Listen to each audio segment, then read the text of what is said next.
À pas de velours, le chat sauvage déambule dans les forêts d'Europe depuis des millénaires. Mais sa survie est menacée.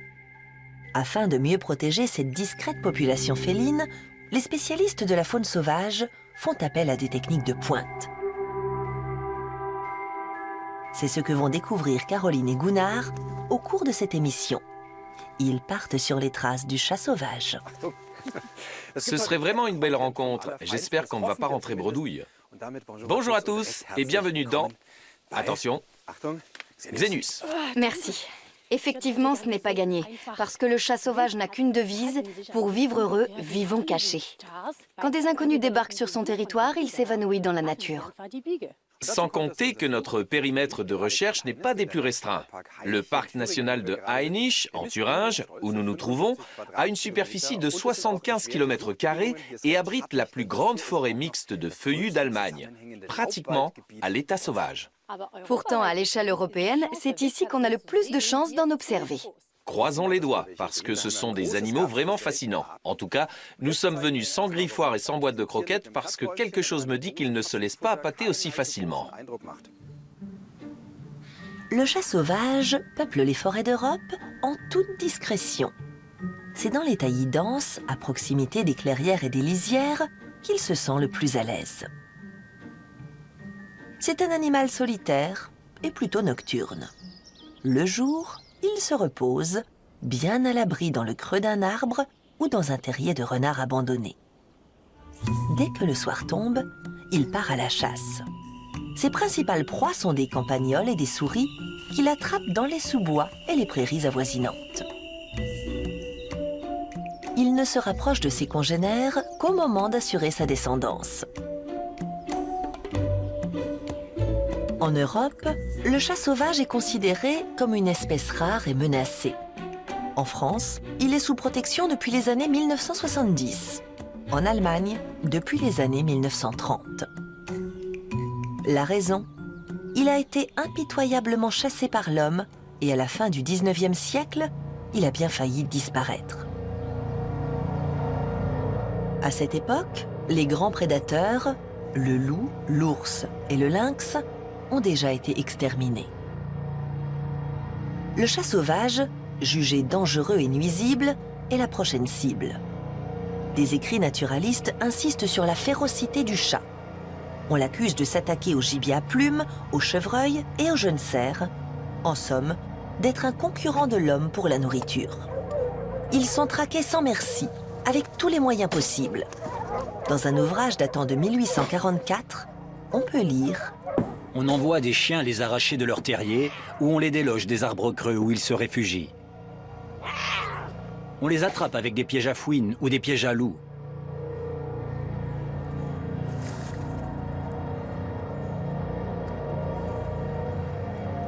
Pour chaque bête tuée, on distribue des primes.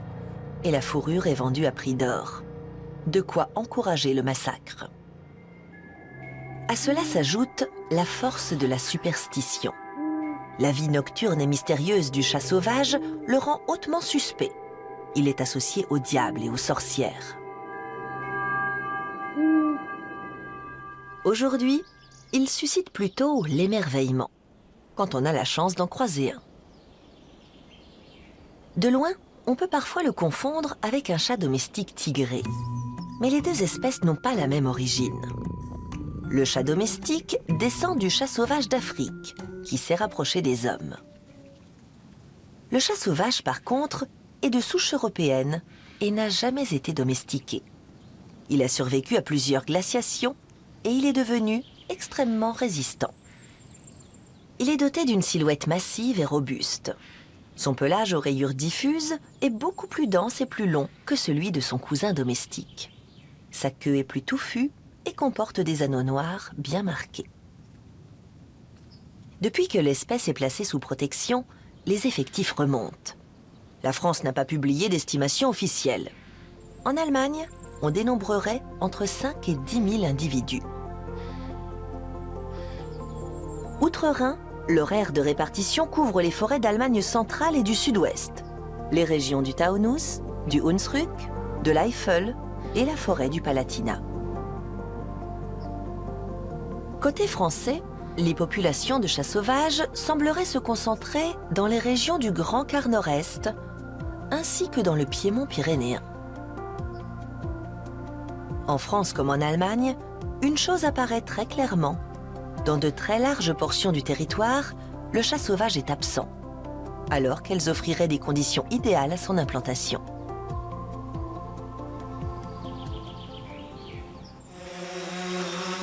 Avec le biologiste Thomas Meulich, Caroline et Gunnar ont décidé de prendre un peu de hauteur. C'est là, sous le dense couvert végétal du parc national de Hainich, que se cachent les chats sauvages. Leur population est estimée à une 40aine d'individus. Parfait. Bon, mais malgré le talent de Caroline au pilotage et à la caméra, on n'a vu aucun chat sauvage d'en haut. Et d'en bas non plus d'ailleurs. Monsieur Meulich, il paraît que la forêt abrite une 40aine de chats.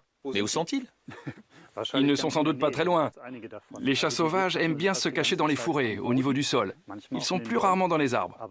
À mon avis, il y en a sûrement un qui est posté là, dans l'herbe, ou dans les buissons d'ortie. Il nous observe et attend qu'on s'en aille. Et il doit bien rigoler en nous voyant chercher en vain. Mais comment s'y prendre? Vous avez bien réussi à les voir. Vous avez fait comment? Eh bien, à dire vrai, il a fallu ruser un peu. Nous les avons attirés avec de l'essence de valériane. Ils raffolent de son odeur. Sans ça, je ne les aurais sans doute jamais vus. En se promenant comme ça dans la forêt, on n'a aucune chance d'en apercevoir?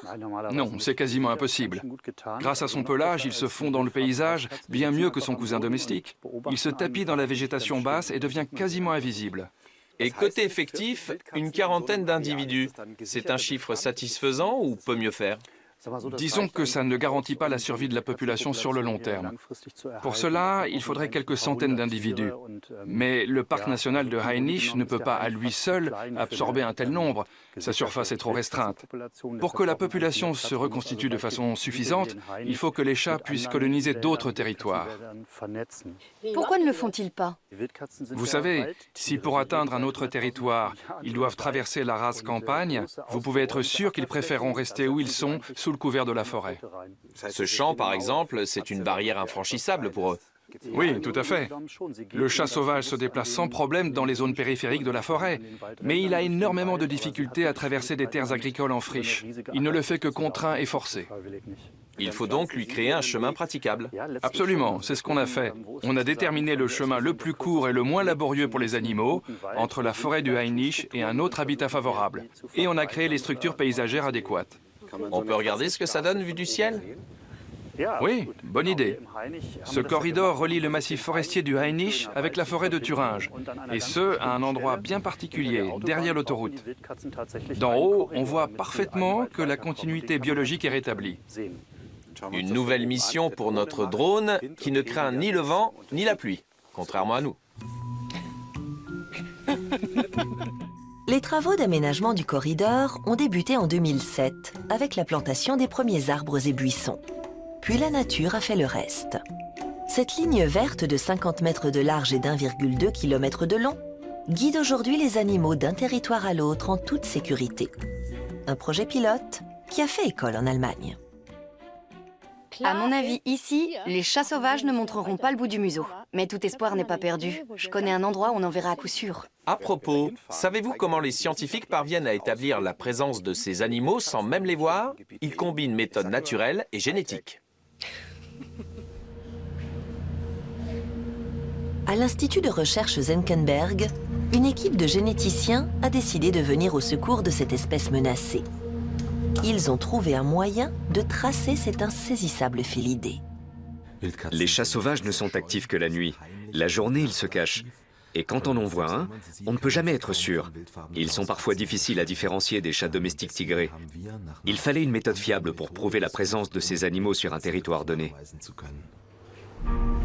Avec des biologistes de la faune sauvage et des protecteurs de la nature, ils ont mis au point un protocole d'étude très précis. Dans un premier temps, ils ont cherché dans le génome du chat sauvage les caractéristiques propres à l'espèce. Leur objectif est de pouvoir identifier avec certitude un chat sauvage à partir d'indices infimes comme des poils. Une entreprise difficile. Les poils contiennent très peu d'ADN. Et comme ils sont tombés depuis plusieurs jours, voire une semaine, ils commencent à se décomposer et l'ADN se dégrade. Réussir à en extraire des informations intéressantes relève du défi. Au bout de 2 ans, leur travail porte enfin ses fruits. À partir de 2 ou 3 poils munis de leur bulbe, les chercheurs parviennent désormais à identifier un chat sauvage sans l'ombre d'un doute. Il s'agit maintenant de collecter le matériel d'étude de façon systématique. Pour cela, les chercheurs ont une technique infaillible et qui plus est, totalement naturelle. Nous utilisons la méthode des pièges à poils. Nous disposons un peu partout dans la forêt des piquets que nous imprégnons d'essence de valériane. Cette substance agit comme un aimant sur les chats sauvages. Ils viennent se frotter au piquet et laissent au passage quelques poils que nous pouvons collecter. Cette collecte permettra d'en savoir plus sur leur répartition en Allemagne et de mettre en place des mesures de protection adaptées. Des centaines de volontaires prêtent main forte aux chercheurs. Près de 1000 piquets doivent être installés dans la forêt. Ensuite, il faudra les imprégner régulièrement de valériane et les contrôler. Bilan de la campagne de collecte, plus de 6000 échantillons de poils. Et leur analyse génétique a fourni des informations assez surprenantes. Nous avons constaté que les chats sauvages ont colonisé bien plus de régions qu'on ne le croyait. Environ la moitié des échantillons ont été collectés dans des zones où leur présence n'était jusqu'à présent pas connue. Les félins sont toujours rares, mais ils ne sont pas en déclin. Fidèles à leur caractère, ils se sont multipliés et répartis en toute discrétion. De plus, les croisements avec les chats domestiques ne sont pas aussi fréquents qu'on l'imaginait. Les hybrides sont loin de supplanter la souche pure. Nous avons effectivement découvert avec surprise que le taux d'hybridation était extrêmement restreint.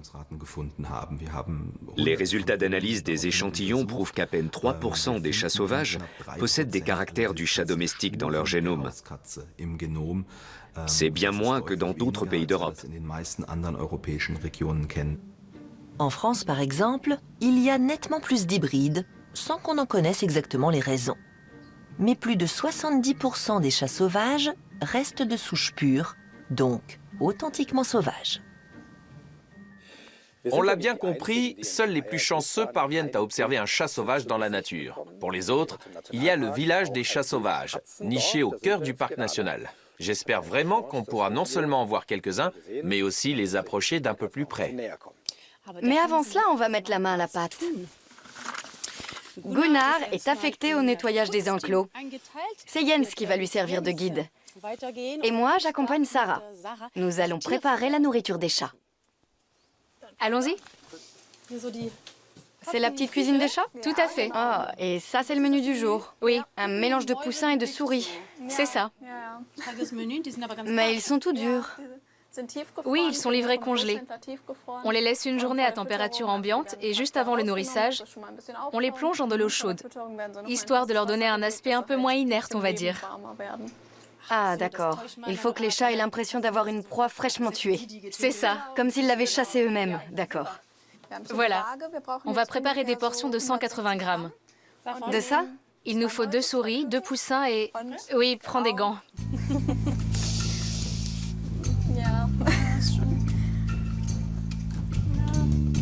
Ah, c'est tout mou, c'est vraiment dégoûtant. Quand ils sont encore congelés, ça va. Ça reste encore un peu abstrait. Mais dès qu'on sent la chair, c'est vraiment pas terrible. Mais bon, il y a bien des gens qui mangent des trucs comme du foie, du cœur. Ah, j'en ai mis trop. Donc ça, c'est leur ration journalière. En fait, on leur donne ça 3 fois par jour. Tant que ça? Mais oui, ils ont bon appétit. D'accord. Donc je fais 4 portions. Oui. Avec Jens, Gunnar rentre sur le territoire de Carlo, l'un des 4 mâles du village des chats sauvages. Chaque félin dispose de son propre enclos de 160 mètres carrés, avec suffisamment de cachettes pour échapper au regard. On ramasse les excréments avec une pelle spéciale, une pelle à tamis. On prend un peu de terre, on secoue comme ça et on jette ce qui reste. C'est important de faire ça tous les jours. Ça se comprend, non? Toi aussi, tu aimes bien que ce soit propre chez toi. Bien sûr. Eh bien, les animaux, c'est pareil. Est-ce que Carlo ou un autre de vos pensionnaires vous a déjà attaqué? Non, jamais. Ils gardent toujours leur distance? En fait, ils privilégient toujours la fuite. Un chat sauvage ne devient agressif que s'il se sent vraiment en danger. Si j'essaye de le coincer pour l'attraper, par exemple. Mais en général, la fuite, c'est la première option. Ici, les chats me connaissent depuis 5 ans et demi. Et ils savent très bien que je ne vais pas leur faire de mal. Si je me déplace lentement, je peux les approcher jusqu'à 1 mètre. À 1 mètre, ils s'en vont. Ils ne s'enfuient pas parce qu'ils savent qu'il n'y a pas de danger. Mais ils vont voir ailleurs. Vous ne les avez jamais caressés alors? Non, à chaque fois que j'ai essayé, j'ai fini à l'infirmerie. Mieux vaut éviter. Oui.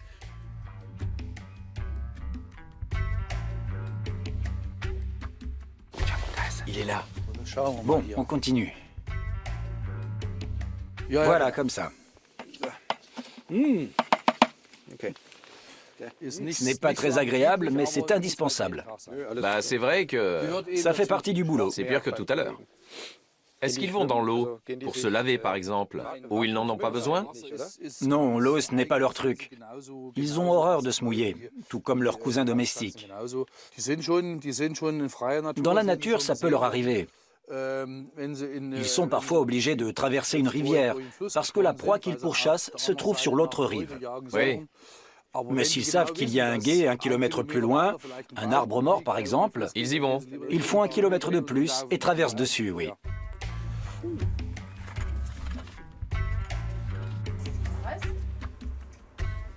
Voilà, les poussins sont dans l'eau chaude. On attend qu'ils atteignent à peu près la température corporelle. C'est ça. Encore quelques instants et le repas est prêt. On peut y aller. Gunnar, à table. Qu'est-ce qu'on mange? De la soupe de poussins et de souris. Sans crème? Ça, ce n'est pas de la bonne cuisine française. Non, je suis désolée, mais regarde, ça a l'air bon. Oui. On va nourrir les matous? Oui, ne les faisons pas attendre. Je suis sûre qu'ils ont déjà senti la bonne odeur. Oui. Amuse-toi bien. Ok, merci. On y va? Oui. Nous, on vous regarde. Seule Caroline a le droit d'accompagner Jens dans l'enclos de Franz pour lui éviter un stress inutile. Bon, j'y vais. Franz est déjà là. Il a l'air intéressé. Il a faim sans doute. Le pied en avant, voilà. Je n'ai aucune raison d'avoir peur, n'est-ce pas? Il va pas me sauter dessus. Non, ne t'inquiète pas. Il faut seulement veiller à garder ses distances. Oui, je préfère aussi. C'est important. Et au moment du nourrissage, il faut vite retirer ses doigts. Ça vaut mieux. Tu prends une souris et tu la poses sur le tronc. Voilà. Oh là, ça a été vite. Il ne perd pas de temps. C'est sûr. Vite, vite, vite, vite. Bon, ok. Et lui, il se marre là-bas. Ce sont vraiment des animaux très paisibles. Mais quand c'est l'heure de manger, ça ne plaisante plus. Je vais en mettre un là. On ne pourrait pas les nourrir à la main. Non, impossible. Il arrive. Franz? Vas-y. Quand il te regarde, tu lui lances. Tiens. Ça a marché. Est-ce qu'on peut réussir à les apprivoiser? Non. Enfin, en tout cas, pas à ma connaissance. D'après ce que j'ai pu lire, d'après les avis des experts, personne n'est encore parvenu à les domestiquer. On a bien essayé de nourrir au biberon des jeunes qui avaient perdu leur mère. Mais à 6 mois, ils ont déjà besoin de manger de la viande. Et c'est à ce moment-là qu'ils vous feulent dessus pour la première fois. Et après, ça ne fonctionne plus du tout. Ok. Bon. Un petit dernier? Là, pose-le sur le tronc. Franz? Allez, viens. Viens le chercher. Là? Allez, viens ici. Attention. Allez, Franz, viens. Et voilà, terminé. Et maintenant, il va faire la sieste ou ça lui a donné de l'énergie? Oui, il va aller se balader un peu maintenant. Ok, Ce sont des animaux crépusculaires et nocturnes. d'accord. Je crois qu'il a encore faim. Ah bon, tu crois? Tu ferais mieux de te méfier. Allez, on sort. Il faut vite retirer ses doigts. Oui. Sinon, il les croque. Faut être plus rapide que lui. Merci beaucoup. Ça a été un plaisir de vous accueillir. Merci. Merci. Merci, Sarah. Je vous en prie. À une prochaine fois peut-être. C'est ça, prenez soin de vous. Salut. Salut. C'est sûr qu'ici, dans leur enclos, les chats sauvages ont nettement moins de place que dans le parc national. Mais en contrepartie, ils sont en sécurité. L'un de leurs pires ennemis a des yeux qui brillent dans la nuit, se déplace à toute allure et toujours en compagnie des hommes. Un indice? Les voitures. La circulation. Un danger mortel pour la faune sauvage. Dans le parc national de Kellerwald-Edersee, en Hesse, les chats sauvages sont très nombreux à être victimes de collisions routières. Rien qu'en 2016, nous avons retrouvé 15 chats morts au bord des routes autour du parc national. Et parmi eux, il y avait 5 femelles, ce qui est absolument dramatique pour le maintien de la population.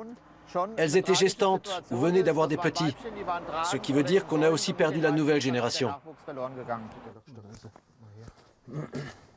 Après avoir totalement disparu, le chat sauvage fait peu à peu son retour dans le parc national.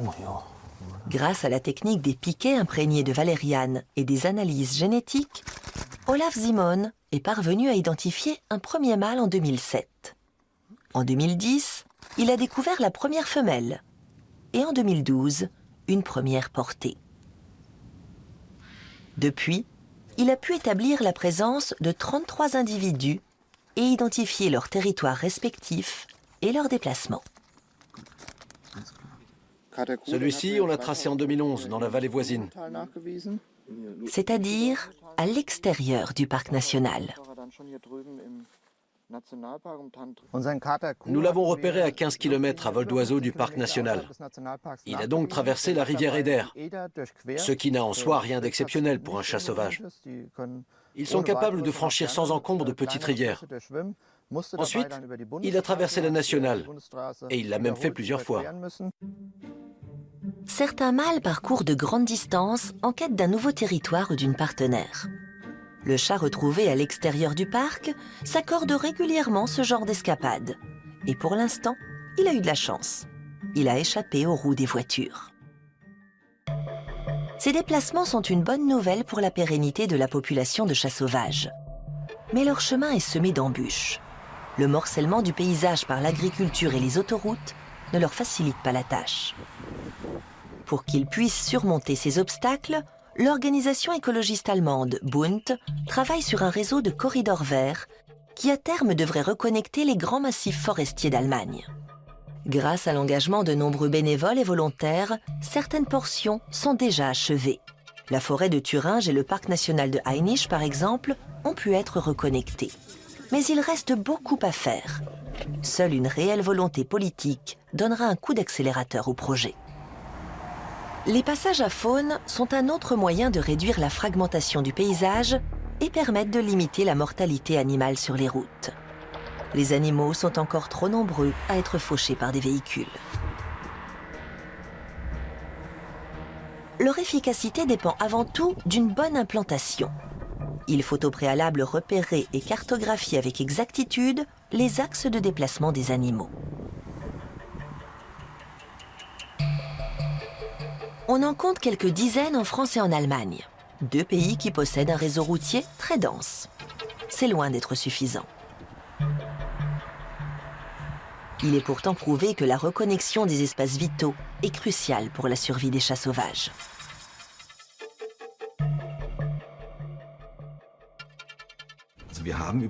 Grâce aux différentes analyses génétiques, on sait que les chats sauvages sont parfaitement capables de coloniser très rapidement de nouveaux territoires. Si l'on crée des passages et des couloirs qui relient les espaces naturels, les félins vont bien évidemment les utiliser pour se disperser et conquérir de nouveaux territoires, ce qui aura un effet direct sur les effectifs.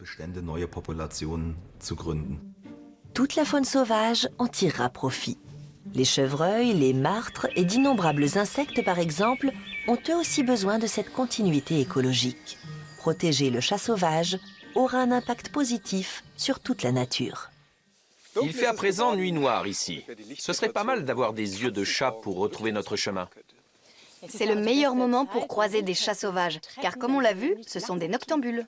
Avant de vous laisser, un dernier petit conseil. Si jamais vous avez l'invraisemblable chance de tomber sur une portée de chatons, admirez-les, prenez une photo si vous voulez, mais... Ne les prenez surtout pas avec vous. Laissez-les dans la forêt. C'est là qu'est leur place. Tout à fait. Bon, c'est tout pour aujourd'hui. Catwoman et... Le gentil nettoyeur du village des chats sauvages vous disent à la prochaine. Salut!